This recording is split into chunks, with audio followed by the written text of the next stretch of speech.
रात के तकरीबन 1:30 का समय होता है और एक लड़की का फोन पहुंचता है एक लड़के के पास। वह कहती है कि मुझे नींद नहीं आ रही है।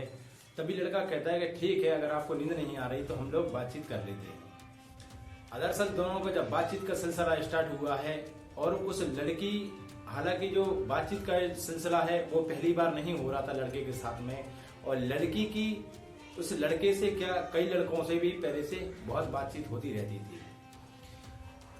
तभी उन दोनों का रात भर बातचीत का सिलसिला स्टार्ट होता है और सुबह के करीबन 6 बज जाते हैं, उनको मालूम भी नहीं चलता है। और लड़का जो रहता है वो अपनी ऑफिस जाने के लिए, अपने काम पर जाने के लिए तैयार होने लगता है। तभी लड़की उससे कहती है कि जल्दी वापस आना और भी मुझे तुमसे ढेर सारी बातें करनी है। जैसे ही लड़का अपनी ऑफिस पहुंचता है और उसको वहां पर कुछ सीबीआई की कंपनी वाले, इंटेलिजेंस की कंपनी वाले आकर उसको पकड़ लेते हैं और उसको अपने साथ ले जाने लगते हैं। नमस्कार दोस्तों, जय हिंद। कैसे हैं आप सभी लोग? आशा करता हूं सभी लोग अच्छे होंगे। एक बार फिर स्वागत है कहानी आपकी मेरे इस यूट्यूब चैनल पर। दोस्तों, घटना स्टार्ट होती है आज से 3 दिन पहले की है, जहां पर एक राजस्थान है, हिंदुस्तान का प्रदेश राजस्थान में एक जगह पड़ती है बीकानेर, जो कि पाकिस्तान के बॉर्डर से सटा हुआ प्रदेश है। और जो बीकानेर है, जो नरेंद्र नाम का लड़का रहता है, उसका घर जो रहता है वह बीकानेर के जो पाकिस्तान का बॉर्डर है उससे सटा हुआ रहता है। तभी उस लड़के को सीबीआई वाले ले जाते हैं और उससे जांच पड़ताल करते हैं और पूछताछ करते हैं कि तुमने इस नंबर पे बात की और इस नंबर पे क्या क्या तुमने जानकारी साझा की। तभी उस नरेंद्र नाम के लड़के का जो एक बाइक मैकेनिक रहता है, उसके पैरों तले जमीन खिसक जाती है और वो कहता है कि सर, मैंने हालांकि ऐसा कुछ नहीं किया है अपराध, लेकिन भूल चूक में हो गया हो तो मैं नहीं कह सकता हूँ। दोस्तों, तभी जो सीबीआई के ऑफिसर रहते हैं उससे कहते हैं कि तुम जिस लड़की से बातचीत कर रहे थे वह लड़की यहाँ की नहीं है, वह पाकिस्तान की है और एक जासूस है। तभी लड़का बहुत परेशान हो जाता है और उससे बातचीत करता है। पुलिस वाले, जो सीबीआई वाले रहते हैं, वह कहते हैं कि तुमने आखिरकार क्या क्या बात की, कैसे कैसे बात की, कब कब तुम्हारी बात हुई, कितने समय से बात हो रही थी, पूरी जानकारी हमको डिटेल में चाहिए। तभी वो नरेंद्र नाम का जो मिस्त्री रहता है लड़का, वह पूरी जानकारी उसके पुलिस वालों को देता है।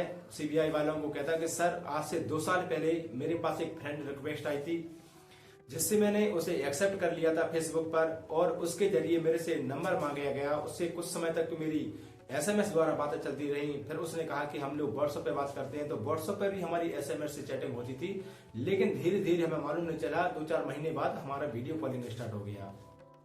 दरअसल लड़की ने उसको इस तरीके से फंसाया था कि वो छोटे छोटे कपड़े पहनती थी। लड़का जो भी डिमांड करता था, जिस अंग को दिखाने के लिए बात करता था, वो लड़की तुरंत अपने पूरे कपड़े निकालकर हर उसकी लड़के की पूरी इच्छाएं पूरी कर देती थी। वो उसका सिलसिला चलता रहा। तभी लड़की कहती कि मैं बाहर नौकरी करती हूँ, मुझे जगह देखना है, तो अपने क्षेत्र की, अपने जगह की पूरी जानकारी दो मेरे को। तभी लड़का यहाँ से कुछ वीडियो, कुछ फोटो, कुछ अपने बॉर्डर की फोटो, जो आर्मी के कैंप रहते हैं उनकी फोटो, जहाँ पे आर्मी वाले लगे रहते हैं, उनकी सभी जानकारी वो उसको देता रहता था। तभी दोस्तों वो लड़की कहती है उससे, लड़के से, कि तुम क्यों ना एक ग्रुप ऐसा बना लो जिससे मुझे अपने प्रदेश की जानकारी मुझे मिलती रहेगी। दरअसल उस लड़की का नाम वो लड़का पूछता है तो वो बताती है कि मेरा नाम है पूनम बाजवा और मैं एक आर्मी में नौकरी करती हूँ, आर्मी ऑफिसर हूं मैं। लड़का बड़ा खुश हो जाता है और उससे बातचीत निरंतर उसकी स्टार्ट रहती है। दोस्तों, तभी वो लड़का एक ग्रुप बनाता है, जिस ग्रुप का नाम रहता है रॉयल्स न्यूज। एक व्हाट्सएप ग्रुप बनता है रॉयल्स न्यूज के नाम से। उसमें 20 और 21 लड़कों को ऐड किया जाता है। उसका ग्रुप में जो नरेंद्र नाम का लड़का रहता है यही होता है, और उस पूनम नाम की लड़की को भी इसमें ऐड कर लेता है।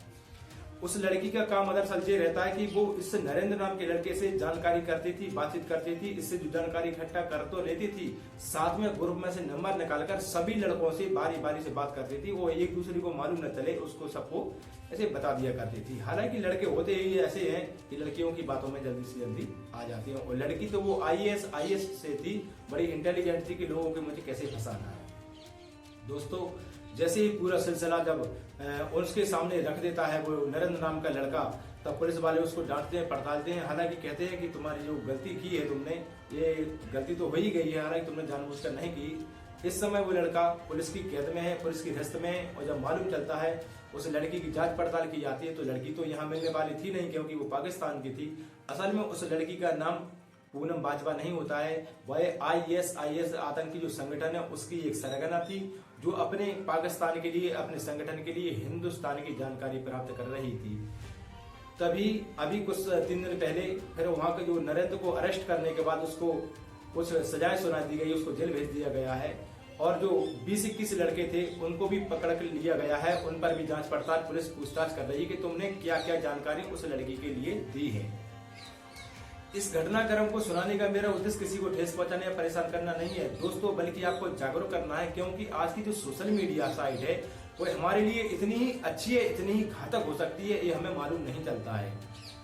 तो ऐसे हिंदुस्तान में आपने कई यूट्यूब पर वीडियो देखी होंगी, कई लोग ऐसी सोशल मीडिया के शिकार हो चुके हैं जिन पर ब्लैकमेलिंग करके पैसा भी ऐंठा जाता है। तो आप लोगों को सचेत करना और सावधान करना है कि सोशल मीडिया चलाएं, बड़ी सावधानी से चलाएं, किसी की बहकावे में ना आए, किसी की बातों में ना आए।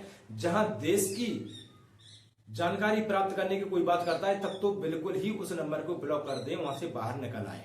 मैं दोस्तों ऐसी ही नई वीडियो के साथ, नई क्राइम की घटना के साथ फिर मिलूंगा नए एपिसोड में। और आप इस चैनल पर नए आए हैं, फेसबुक पर देख रहे हैं तो उसको फॉलो कर लीजिए प्लीज, और यूट्यूब पर देख रहे हैं तो उसको सब्सक्राइब कर लेना। मैं नई मिलूंगा नई वीडियो में नई क्राइम की घटना के साथ। जब तक के लिए मुझे विदा दीजिए। जय हिंद, वंदे मातरम, भारत माता की जय।